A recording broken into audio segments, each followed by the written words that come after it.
Hello everybody and welcome back to another review. We're going to be talking about the Tome of Beasts and which one's right for you.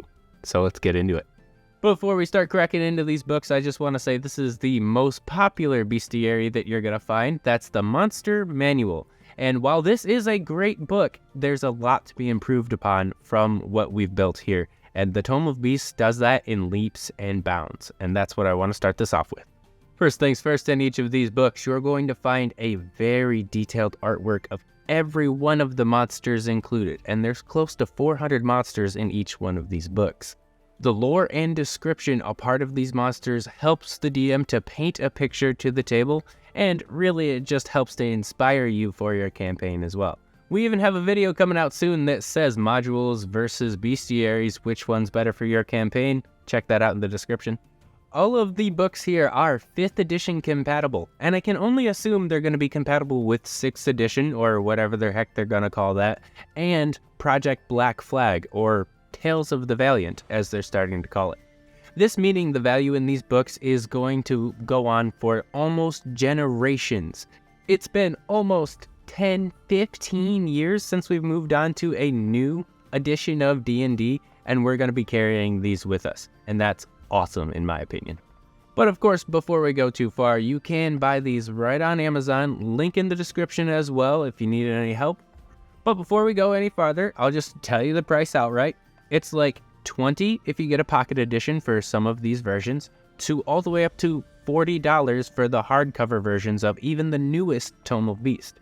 You can go crazy for like about $60 and get a variant cover, hardcover as well, which is really cool, and some people like to collect those, but I'm not rich.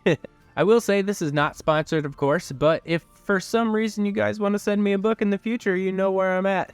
I did mention earlier there was 400 monsters in every one of these books here. Almost, which is a lot. It's far more than the Monster Manual provides, and let's just be real here, you're getting almost 400 pages in a book. And that's twice the amount that Wizards of the Coast likes to produce nowadays. And Wizards of the Coast books just happen to be about $50 and growing, so the value is right in front of you. One more really cool thing about the Tome of Beasts is there's no filler. Let me show you how quick you can get into the action and to the meat of the product that you bought. 1, 2, 3. What's this? The page is officially 9. It took me 3 page flips to get here. That's how quick that you can actually get into why you bought this book, and that's amazing. So many books nowadays want to put a huge preamble in the beginning, a huge ending at the back, and then they want to include like 17 different ways to sell you a different product. Now, I will say, they didn't miss their opportunity, but this is a companion product for the product that you literally just bought. And that is totally valid. So long as you're not trying to sell me every single product in your catalog at the back of the book and taking up 10 pages trying to do so, I'm happy about that. And I did just happen to mention the companion products for these books, but I want to go over them real quick. I don't have them, sadly, not rich, I already covered. But there's tokens and even layer books that happen to have different layers for the monsters within the books here, and adventures a part of these types of books. So you have the Tome of Beasts 3, the Tome of Beasts tokens, and then the Tome of Beasts layers that has adventures for all of that. So it's basically like the Monster Manual, Player's Handbook, and Dungeon Master's Guide all put together and ready to play. Or maybe it's a little bit closer to the thing I'm using as a stand, Pathfinder Starter Set. It could be a great gift for you to give to somebody who's new to the game, and they'd start out so much farther ahead than just the basic Player Handbook, Monster Manual, and Dungeon Master's Guide. So I have already said that these monsters are creative and unique, but they also just happen to have settings that they happen to belong to. So you can see the Moldering Devils in Midgard, and there's also Southlands as well that's referenced. So if you do just happen to buy some of these companion products for the campaign settings, they even show you where they fit into this campaign and the little bit of lore involved, which is really, really cool. And that's a massive attention to detail to really help you create a fully fleshed out world. So you know a couple of things were created to be in the setting together, so you could use them together. Another thing that I happen to reference at the beginning, while kind of dissing on Wizards of the Coast at the same time, is the print quality. Now, the Tome of Beasts 1 is actually really cool. It's got a papery feel, kind of like a textbook, and I'm not sure if you guys can get a good rendition of what that feels like.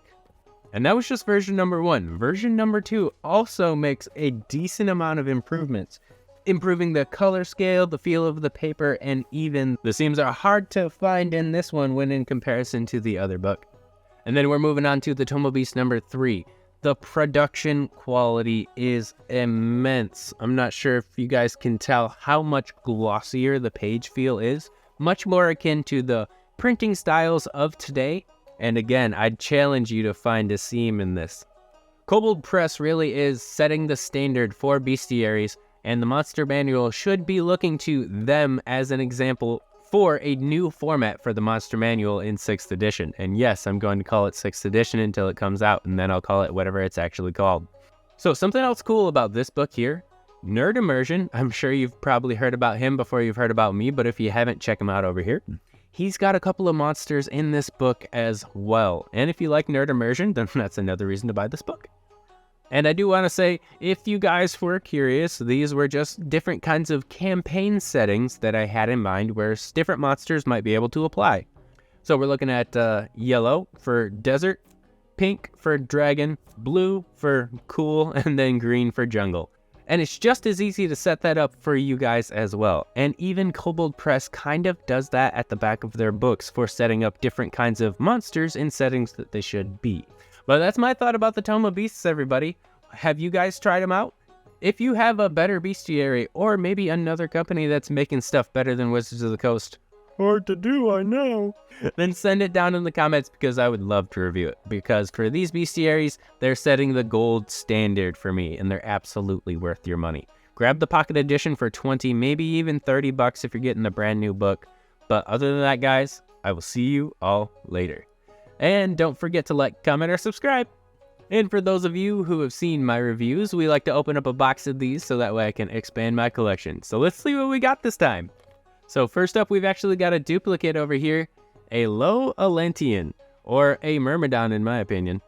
After that, something I've never seen before, but so interested in. This looks like a mix between a kobold and a dragonborn, but it's a Yugoloth warrior. Next up, we've got a wild woman. That's the Changeling Exile. And we've got a classic, an oldie but a goodie, the Minotaur. And if it did my job right, you guys should see the white screen over in the corner. But until next time, see you guys later.